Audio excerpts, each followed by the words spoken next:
Today we have our guest all the way from Kolkata, Mr. Professor Ujjwal Chowdhury, who is renowned in media and education sector. He has been working in for almost like 25 years in media and education space, and a columnist with major of the publications printed all over India. Sir, welcome to our channel. Thank you. Namaste. Thank you. Welcome to our channel. First and foremost question to you, sir. How did you plan your career?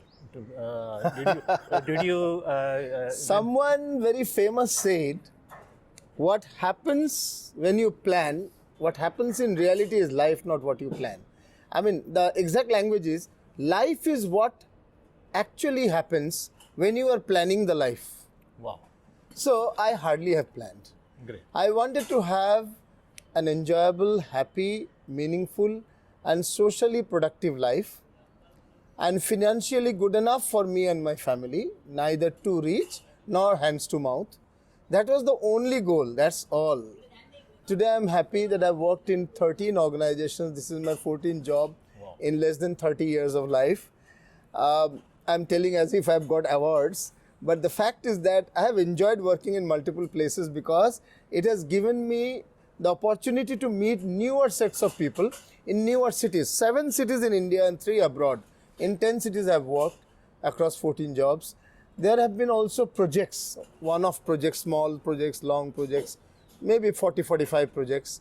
So that has assured bread and butter, a bit of jam and banana as well, and eggs as well, by the way, and also assured me to, helped me to travel to 36 countries of the world. Wow, great. Maybe 1 or 2 for pure tourism, almost everything for purpose, for work.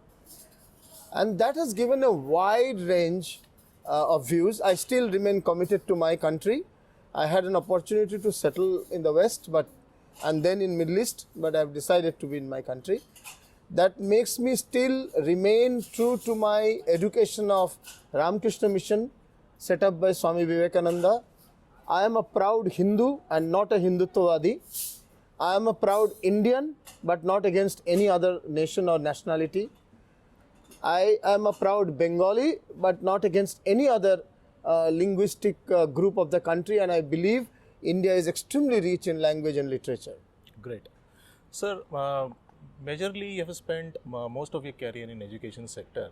I just wanted to know, when you started your career, say when you started in way back Last in 30 century, years, and now the education scenario, what do you find the changes in that? The biggest change yesterday and today is internet.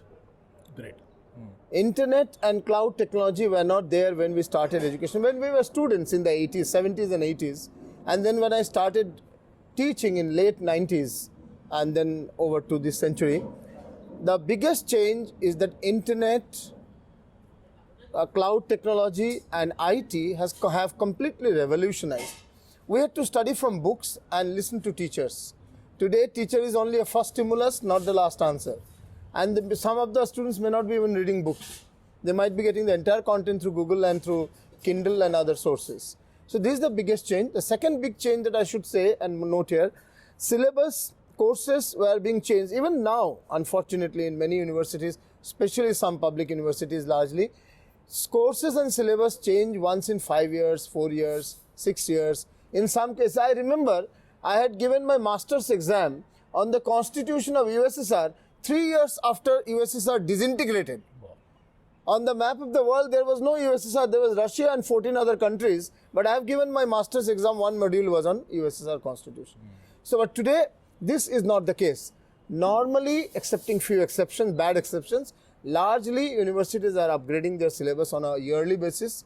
And in some cases, the concept of organic syllabus, which evolves with every batch, that's also coming up. So that's a big change. The next point is that evaluation also. Earlier, it was a year-end one grand written test which was for evaluation. We are changing it with, and it's increasingly happening so, with continuous assessment. So there will be a small part of the total evaluation, 30%, 40%, sometimes 50%, which will be from exams. The rest will be from projects, simulated projects and problem-solving issues, internships, real life projects, market surveys, presentations, and all that. This must lead to evaluation, because you cannot judge someone and his learning or her learning over 365 days through a 3 hours exam. This is another big change that has happened. Okay, sir.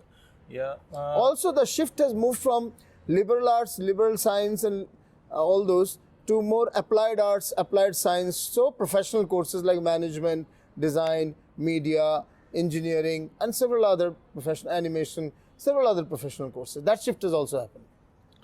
As far as education is concerned, our previous generation and this upcoming generation, they find different. They find a complete cooperation from the parents. For example, earlier the parents were more asking the students, to their children, basically to go for engineering or doctor.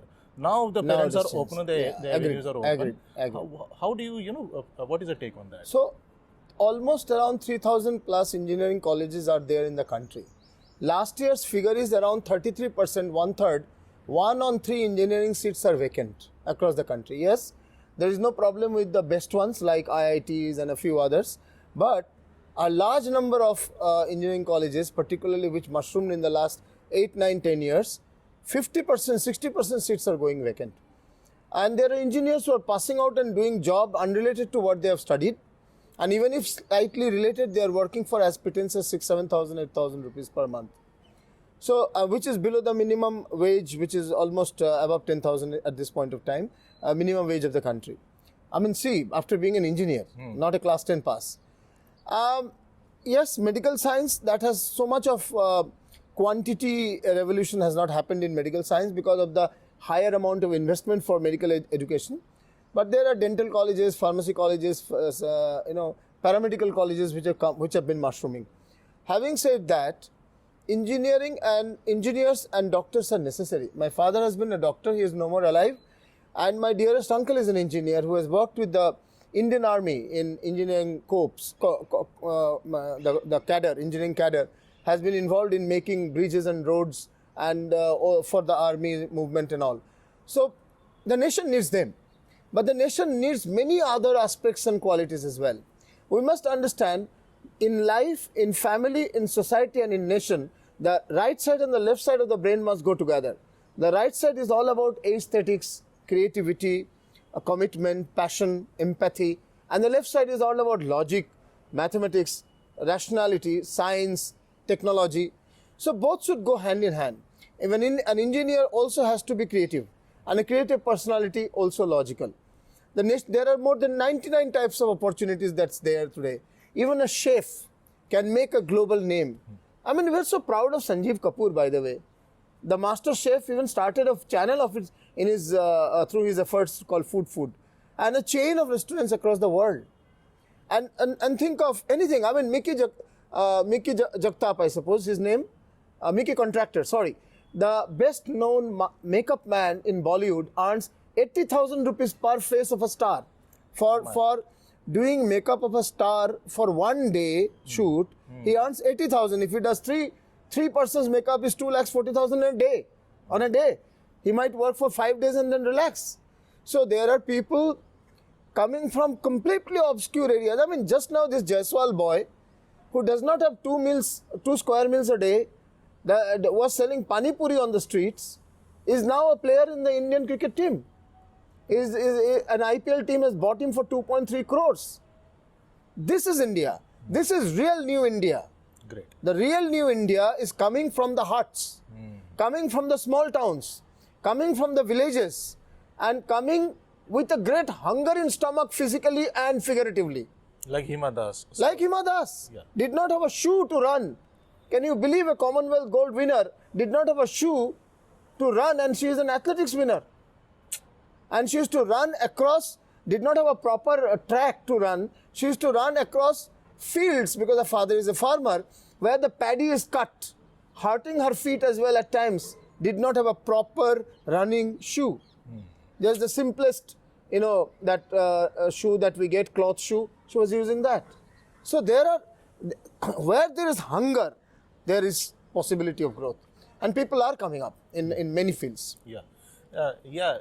Basically to change the psychology from to change it took say like 30 years now of time. So the parents, you are rightly put it that the parents or the family members are now supportive to the child's prospects, whatever he want to do, whatever he likes. So it has been Painters, actors, there are everyone. extraordinary examples. Yeah. See- Nawazuddin Siddiqui, unless he was an actor, would you have observed him on the street? Today, such an empathetic, such a powerful actor. He is. he does a Balasaheb Thackeray role. Yes, Balasaheb Thackeray's role is doing that. Great.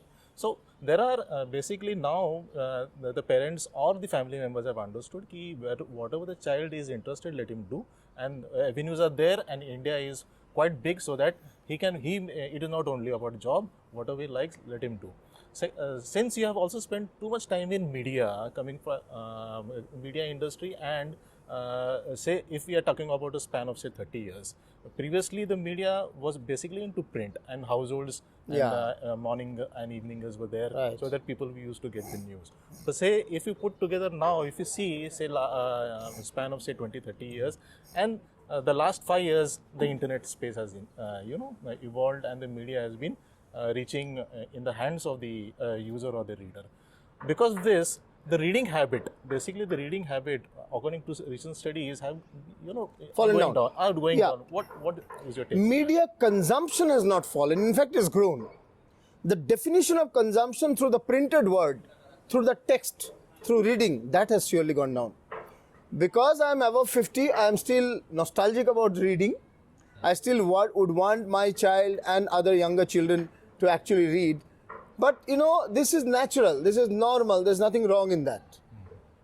People's viewing habits have increased. People's hearing habits, listening habits have increased. People's observation, collective media, and creating media on the go.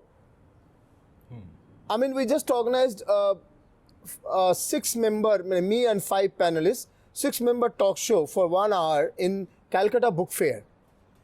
And these 6, I mean, there was actress Swara Bhaskar, there was actress Sayani Ghosh, there was author Srimoyi P. Kundu, there was film director Arnab Midya, and there was this radio man Jimmy Tangri. They were there. So this 1 hour matter became 20 print stories, 7 or 8 television stories, FB live at that point of time by someone, and it went live in Friends FM channel, and there were in the audience 600 people, many of them tweeting, and almost everyone going Facebooking. The one single program which had great content, because learned people and well-known people were there, and experienced people were there. So that became a few thousand pieces of media across. So reading was content. Today, audio is content, spoken word is content, visual is content, a discussion like this is content. I mean, if you had to write this discussion in 1,000 words, it has this flavor. And if you have someone is to listen to it in 15 minutes, it has a different flavor. So let's be open about it. Okay. Content management, content development, content monetization, content optimization. This is the new world of media. Not just about print or TV or film. I mean, there could be a film of 2.5 hours where there are 10 stories. Remotely connected or unconnected. Last stories, there was Das Kahaniya, there was a film. There were 10 stories together. Last stories had 4 or 5 together. So the point is, there are new models that's being, experimented with. And that's beautiful. That's innovative. Why not new models? Yeah. Say if we compare previous media and now, the print has the largest share, still holds the largest share, because it reaches rural market and urban markets both. Likewise, internet, where there is a monopoly of say social media platforms like Facebook, Right. then Instagram, and then YouTube, the biggest platform for YouTube, videos. So the content has definitely shifted from print to the avenues, like you said, have been changing. But Monopolized. yeah, it has been monopolized. So what do you say? First of all, few corrections. 56% of global advertising revenue is in the digital space today. Neither in radio, TV nor in print. First. In India, it is 19%. It's lower. Okay. So 1/5. But globally, it has crossed 50%. First, in India, the highest revenue is earned by television even at this point of time, not print. So it's around, I think 33 or 34% of the revenue is in the hands of television. And print is, I think, 26 or 5 or something like Close that. to 30%. Close to 30% maybe. Films have gone down. In fact, a bit of it gone down because maybe the large screen film format is falling. The films are available on television, on streaming, on alternate media. So whatever it is, so there is a decline, but surely print is on decline, television is also in decline, though it's still there at the number one. And digital is on rise, experiential is on rise. Experiential event, experiencing the product, the service, or the entertainment, or whatever. We are just not talking a particular conference is happening on entrepreneurship, that's experiential. People are coming together, listening to others, sharing their own, and experiencing the whole thing, that's experiential. So the content is moving across multiple media. And there is no loyalty. As yesterday, my father was so loyal to Anandabajar and Statesman, 2 newspapers. I learned English from Statesman and used to be bitten. No, he used to mark in the editorial page certain words, hard words, tough words. And we are supposed to mug up and know the spelling by the evening. If you committed mistake, he would put the pencil between the fingers and press it so that we don't forget it. Now that whole thing is gone. My father's generation isn't much there anymore. He passed away at the age of 86. Our generation also had fascination for print. It's already on decline. Many of us have moved. I largely read news on the mobile. My daughter completely does it on the mobile. Never touches a newspaper. I do touch, but never she touches. I'm still nostalgic a bit about the newspapers. So it's going down, and there's nothing to be. Print media, newspaper may die, journalism will not. Okay, great. It will move from one medium to the other. And the way of telling a story will move from words to visuals to sound to mix of all to graphics, infographics. A big way of telling stories is infographics. Telling stories directly from the ground. When you make a farmer speak about his farm distress on camera, and he actually takes the entire journey of a seed to the product in the market, the grain in the market, entire journey is far more convincing than a 2,000 words expert article on farm distress. So therefore, this whole thing on your face, is clear on your face, visually empowering. Therefore, the attraction of audiovisual medium is strong. And audiovisual medium is very fast adapting to the digital medium. So it's a video on demand, VOD, which is becoming, that is web entertainment or web information, web infotainment, whatever you call. That's the future of communication tomorrow. Great. Yeah. Say, like now we had discussed the developed countries, the advertising revenue has been shifted, say like more than 50% in online media, and print media is almost like diminishing. Here it is like 18%. So what do you suggest the print media, the companies should do, because who are only standalone print media? First of all, standalone print media will and must die, I'm sorry to tell. I have no love lost for them. They use paper, which is anti-ecology. Sooner they die, better for society, first of all. Having said that, people's habits are there. Till then it will continue to an extent. And certain new regions of the country where digital has still not gone, but literacy has spread, they need print, they need newspaper. That's true. But this is only a question of time. Every newspaper is, and already having, or should have a strong digital medium. Digital is not also ran. It's not the newspaper, same content on the portal. Newspaper can have small content which is briefer, which is shorter, more agenda setting and gatekeeping there, more selected. But the internet can provide immense space. You don't have to lead to a lot of agenda setting and gatekeeping. You actually can open up. A gate opening role you can do online. I understand there is a problem on the print because limited space. But there is no problem on space on the internet, on your portal. So why not make portal the mainstay of journalism? Whether you do it or not, it will. It is already in the West. It's a question of time here. It's happening even in Hindi newspaper, Hindi media as well. Yeah. It's happening in the other Indian languages media as well. The Anandabajar Digital is quite competing with Anandabajar newspaper now. Oh my. My friend is the editor of Anandabajar Digital, Anjan Bandyopadhyay. He says that our readership if you go pure by readership, it's a few times of the newspaper version. For the reason that Anandabazar digital is read all over the world, Anandabazar paper is read in Bengal and a few pockets outside. Great. There's a big difference of the two. And impact-wise, yes, the quality of the people or the purchasing power and the educational level of the people reading online usually is higher than reading on text or on paper. Yeah, you said it rightly, because Malay Manorama is also doing well online. Very much online. So I think the Times of India, 250 crores crossed, I'm told. Online. Even Bhaskar is crossing more than 200-300 crore companies. Online. Online. Very nice. Fair enough. Professor Chowdhury, I have been reading all your articles, and I'm a fan of yours. And thank you. Let's be critical appreciators rather than fans. No, but never mind. I'm seriously, because I like your style of reading. You have been very frank in putting up your words. There are a number of articles which have been appeared in both online and offline media written by you. And the famous one which I just recently came across was Congress, how they can revamp themselves. So what exactly you wanted to say in that? First of all, the first thing for Congress, they should first understand, and they should first ponder over and then let the world understand what do they stand for. They stand for soft Hindutva or they stand for soft leftism. They stand for welfare economics or they stand for capitalism with a human face. What exactly do they stand for isn't clear now. There is a left politics which is declining, there is a right politics which is on the upsurge, and center there is a big vacuum. There is a big hole where Congress has been stationed or positioned since independence, even before independence onwards. So there is this necessity, and that's why the regional parties have come up. Regional parties have actually come up at the cost of Congress.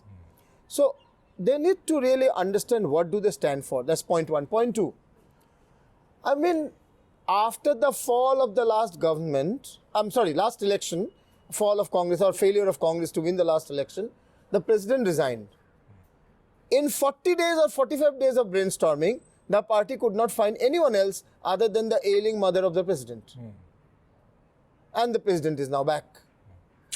So the point is, if you decide, can you really have a leadership emerging from the ranks of the Congress? Why can't there be elections from the lowest level to the highest level?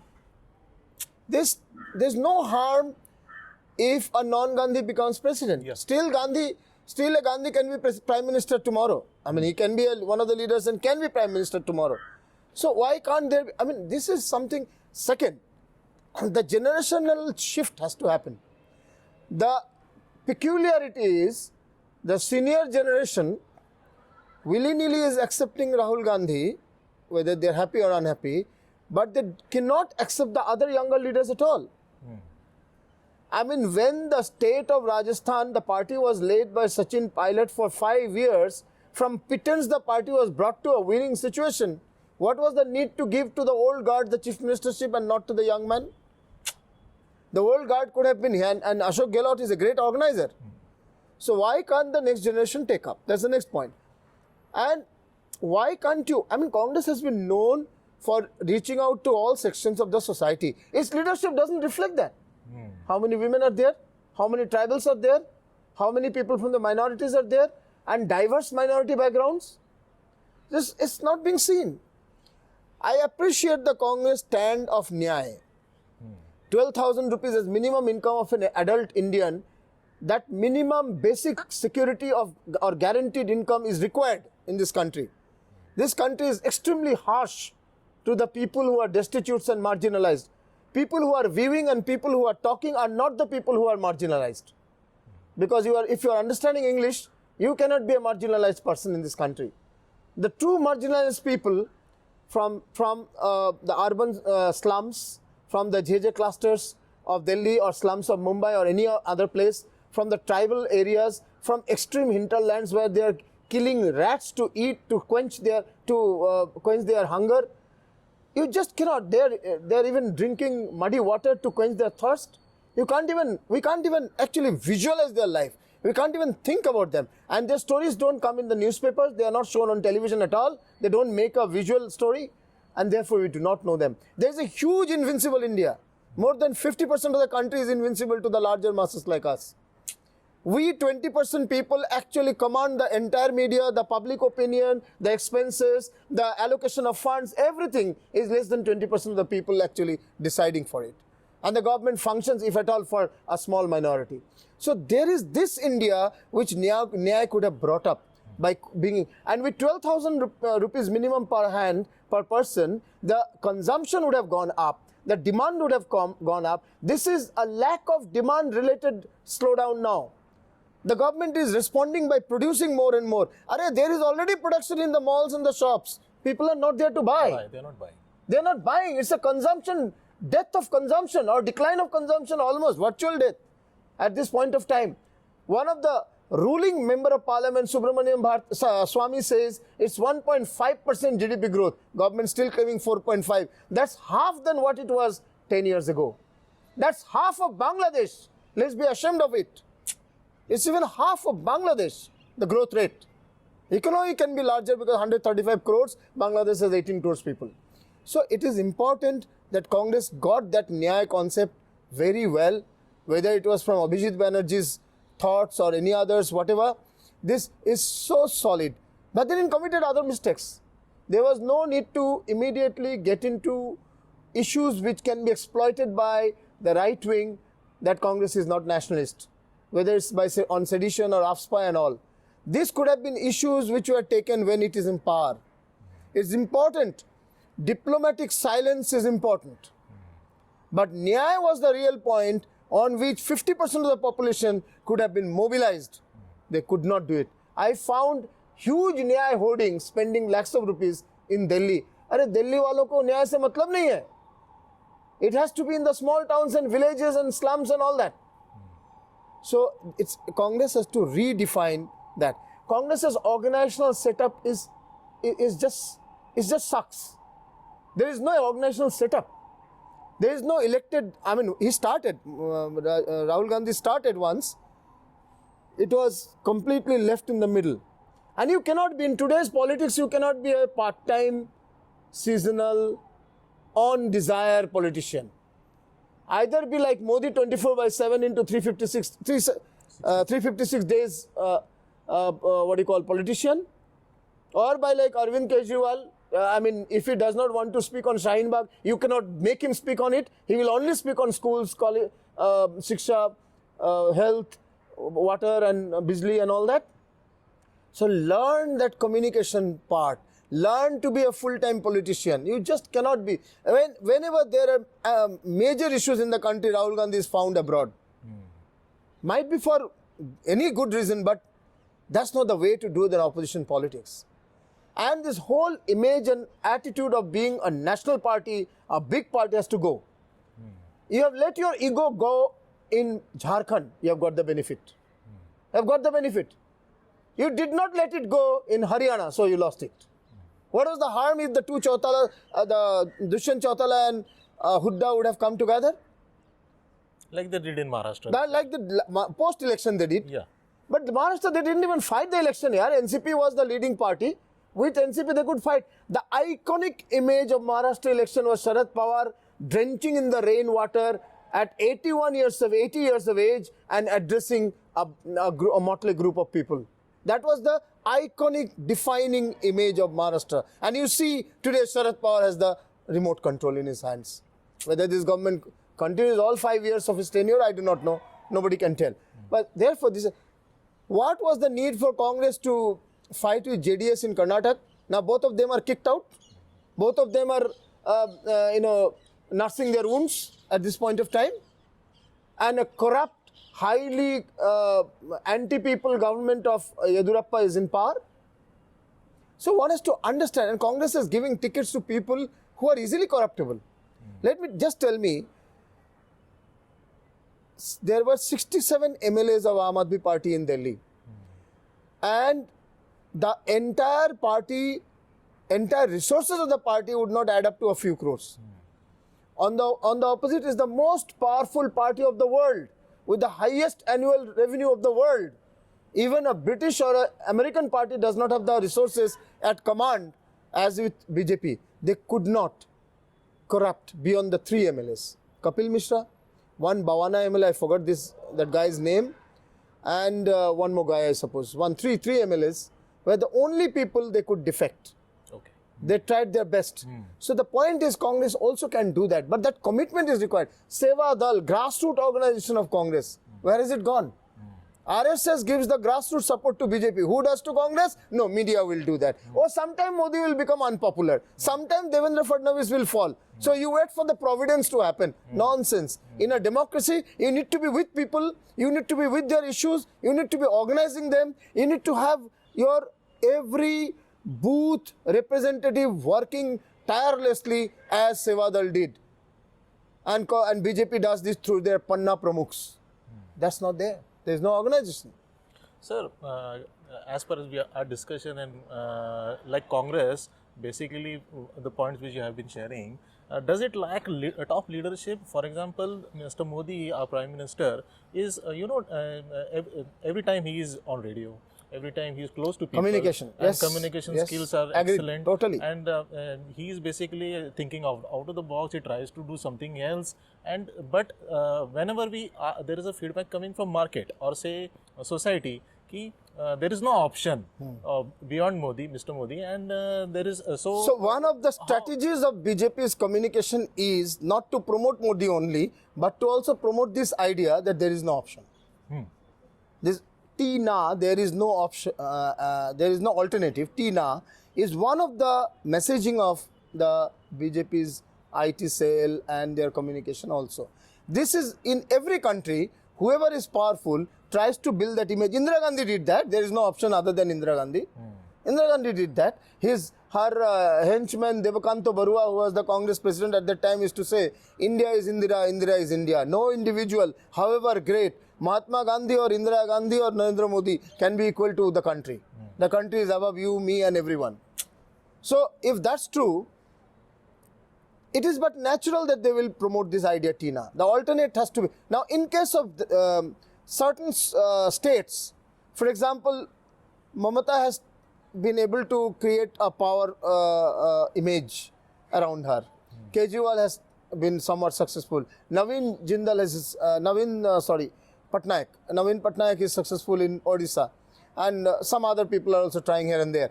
My point is, a concerted attempt, there will be. BJP made the Pappu image, but Congress had to also build up the strong image of its leadership. Now, its leadership, I am not necessarily talking only of Rahul Gandhi. Leadership could have many more people. So, at this point of time, this whole communication and social media, in the last 1 year, 1.5 years, somewhat Congress social media has woken up. But before that, it was in a very bad shape. In a very bad shape. So communication, yes. Organization, yes. Leadership, yes. Your ideology, yes. Your goals, yes. If you stand for Nyay, why are you not applying Nyay in Madhya Pradesh? It's your government. You apply. So today, if Kejriwal, I'm giving examples of Kejriwal. Kejriwal also has his limitations. That's a different thing. He could not make the political affinity within the party or political cohesion in the party strong enough. But if Kejriwal wins and goes for expansion outside Delhi, he will talk about what he has done in power, education, health, water and other things like free transport for women, public transport. These he will take to the other place. What are you taking from your own states? I would like to ask Congress. You said Punjab will be drug free. Your government is almost 3.5 years old or 4 years old. When are you going to do Where are you going? What level of drug freedom has come there? There is no concerted research or report or anything that's come out of that. You have talked about Nyay. I strongly stand for Nyay. Where is Nyay in Punjab? Where is Nyay applied in? At least begin in your own places. You talked about waiver, farmers' debt waiver. You have done that to a large extent. I appreciate. But Nyay was your flagship project. You bring Nyay and make every Madhya Pradesh citizen earn 12,000 rupees, adult Madhya Pradesh citizen earn 12,000 rupees. That will become the model for the whole country in 4 years. And you have the 4 years election time there, but not even thinking about it. Not even thinking. So that means, like BJP talks about 100,000 crores infrastructure, you are talking like that. Whereas the nation is going decline. 5 trillion economy by 2025. You need 14% growth for that. You are at 4.5%. This is a pure jumla. So your Nyay is also a jumla then, Congress. If you cannot live up to it in your own states, if Mamta says, I brought Kanyashri, okay, under Kanyashri and Rupashri, 10,000 rupees to anyone who, cycle to anyone who crosses class 12. 10,000 rupees to anyone who crosses class 2, cycle for crossing 10, 10,000 for crossing 12 for women. And for all women graduates below a certain income level, not for all, which covers the majority part of the women in Bengal. And for graduates, 25,000. And for marriage, I forgot, something, 40,000 or something for marriage, if someone's marriage is finalized. So she has done something for the girls. And the big support of Mamata Banerjee are the women. Even the man might vote for BJP or CPM, the women will go and vote for Trinamool Congress because of the benefits she brought for women. Now, she talked about it before election, she brought it. You talked about Nyay, bring it. Bring it now. In your own states. In your own states where you are in power. And then make it a case study for the whole country. Okay, great. See, when the opposition said, like for BJP, Mr. Modi, our Prime Minister is there, and whom do you see, say, should be coming out of the Congress to, actually compare? This is very tough to say. Actually, Congress has a crisis of leadership now.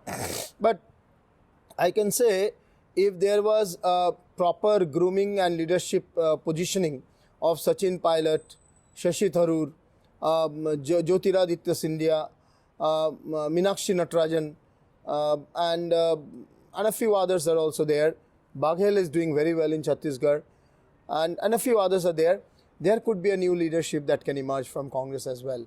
So I appreciate Adhir Ranjan has been made the leader of the opposition in Lok Sabha. It's a tribute, or it's a recognition of his hard work being done in Bengal in spite of Left Front and Trinamool attacks and all. For last 20 years he has been working. So he has been brought up. Such less known leaders need to be brought up. So that's one part.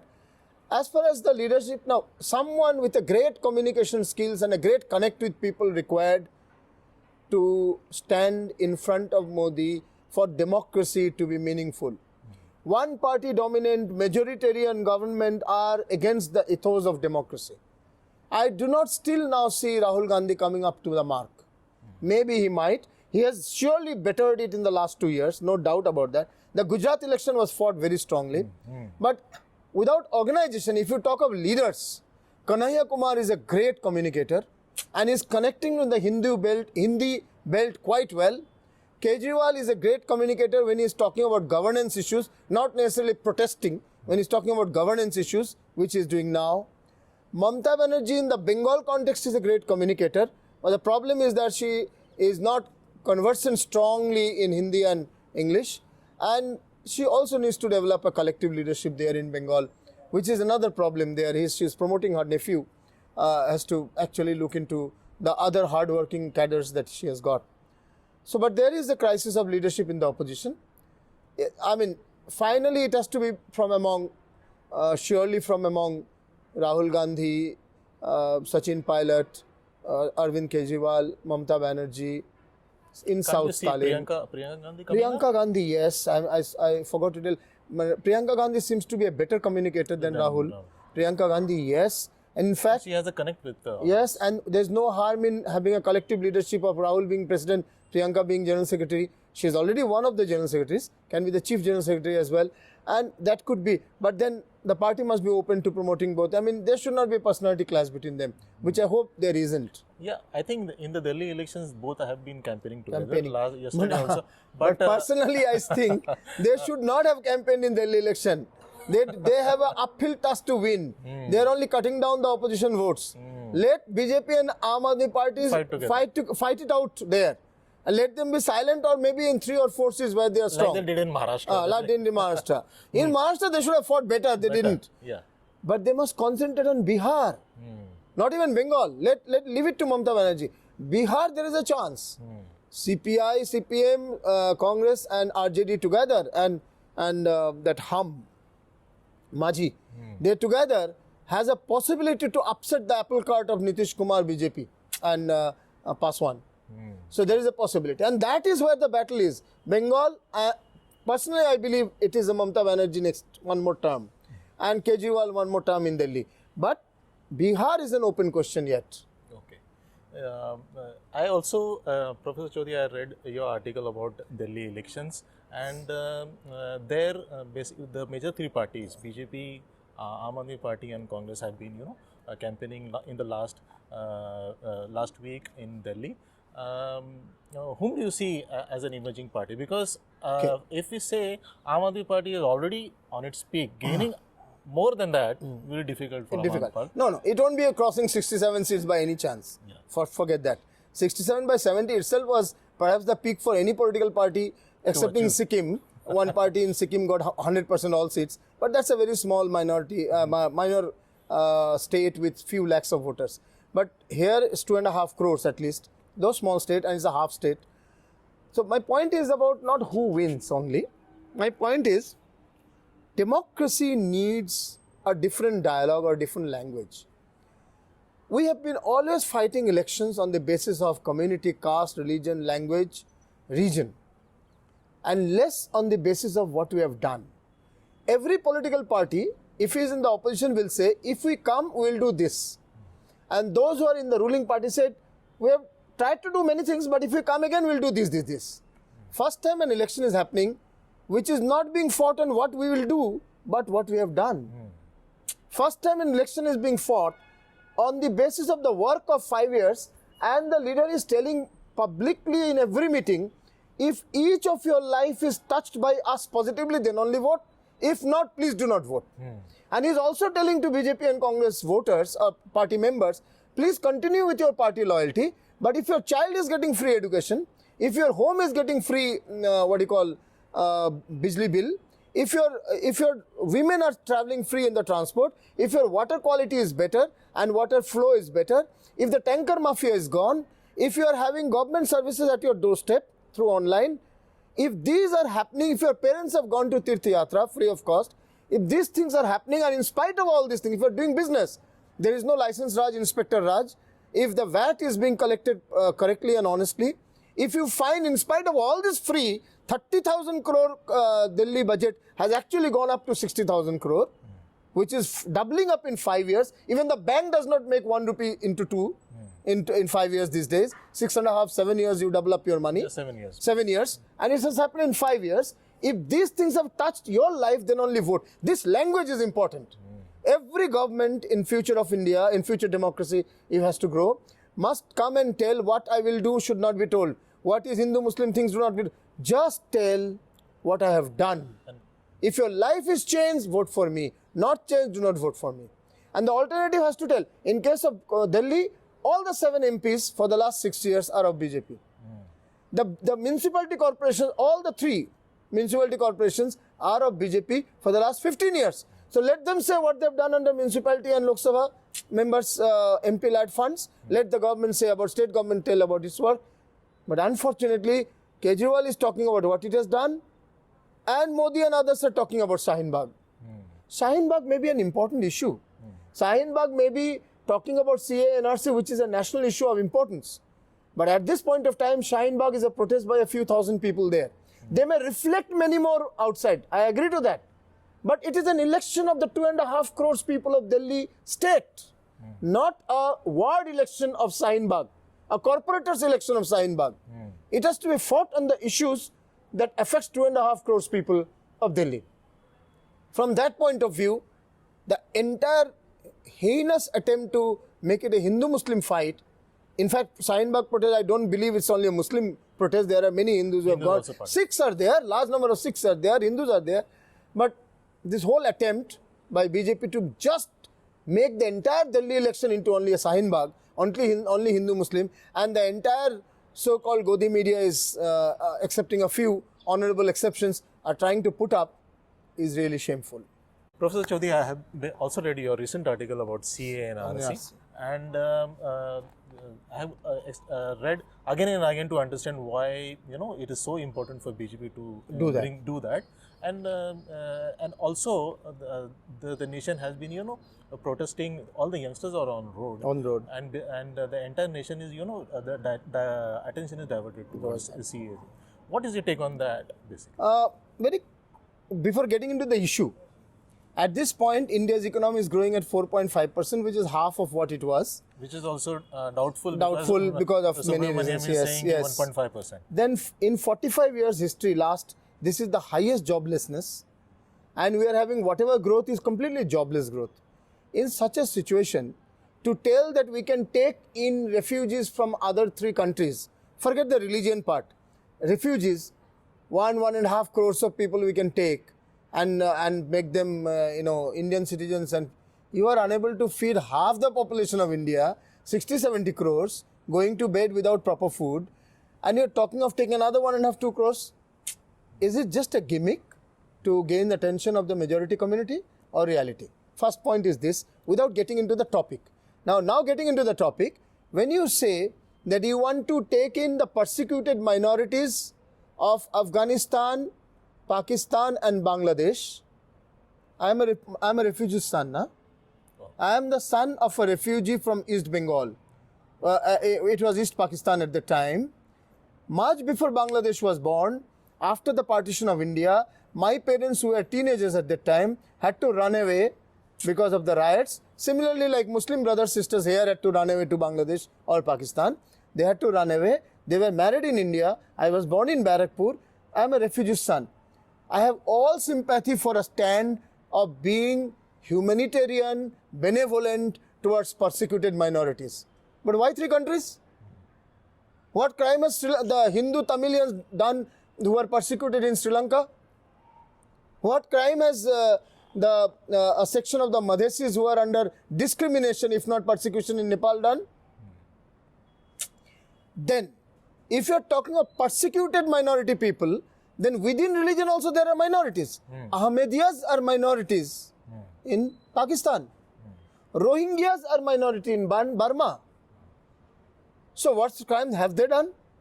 So if you are talking from benevolent, larger than life, first of all, what was the need of this law? Adnan Sami can get citizenship of India, so cannot a persecuted Hindu from Pakistan get citizenship of India through the same way? No, you have to tell this.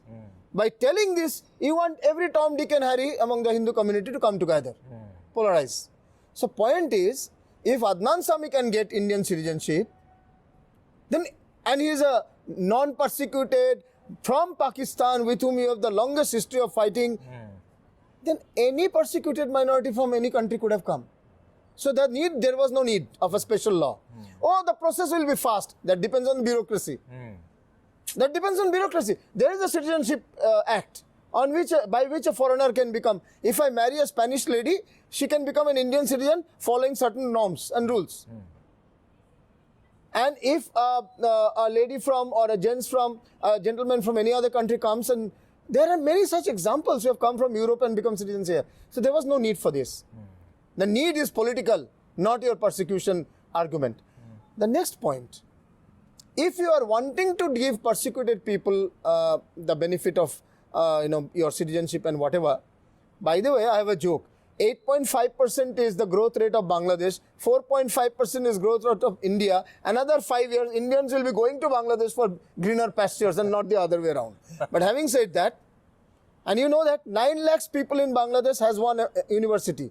28 lakhs in India has one university. My God. So, for the same population of India, there are 3 universities in Bangladesh, where India has one university. So, all this image of Hum Bada is an image which is only a WhatsApp university knowledge, is not corroborated by facts on ground.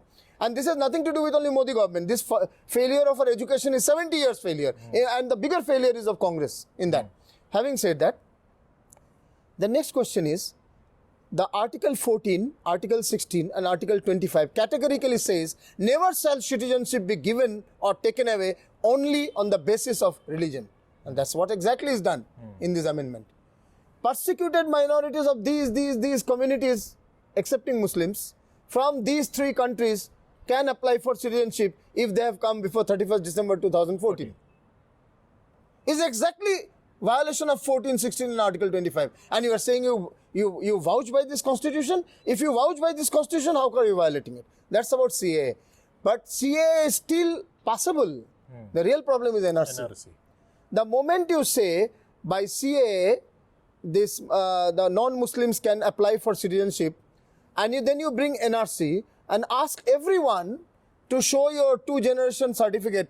Do you have your birth certificate? I don't have it. I don't have it. Okay.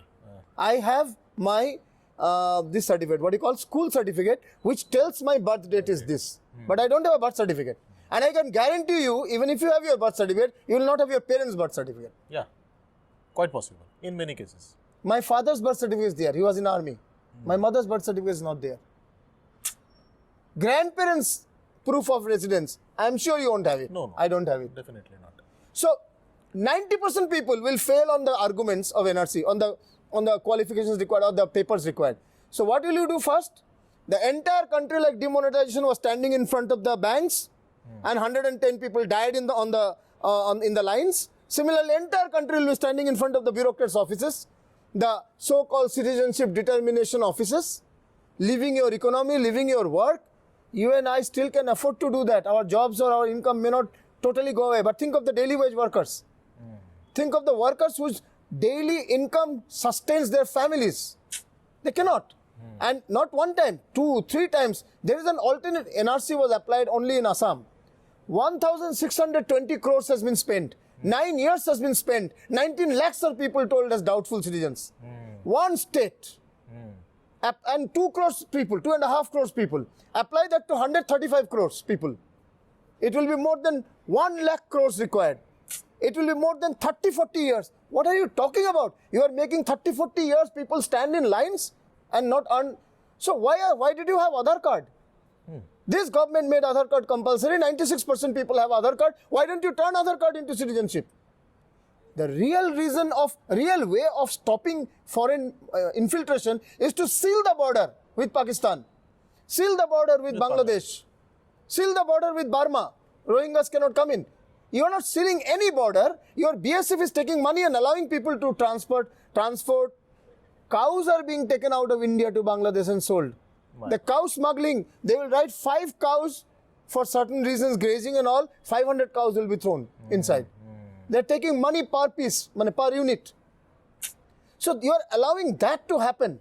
And BSF comes under whom? They say Mamata Banerjee is giving ration card. Might have surely given, left front might have also surely given. But who mans the border? Is it state government police which is in the border or central government's border security force? See, people do not go by information, by logic. They go by emotion. Modi ji ne bola hai to sahi hoga. Modi hai to mumkin hai. एक समय था ना इंदिरा गांधी है तो मुमकिन है वही हो गया अभी. So the point is you will have to seal the border to stop infiltration.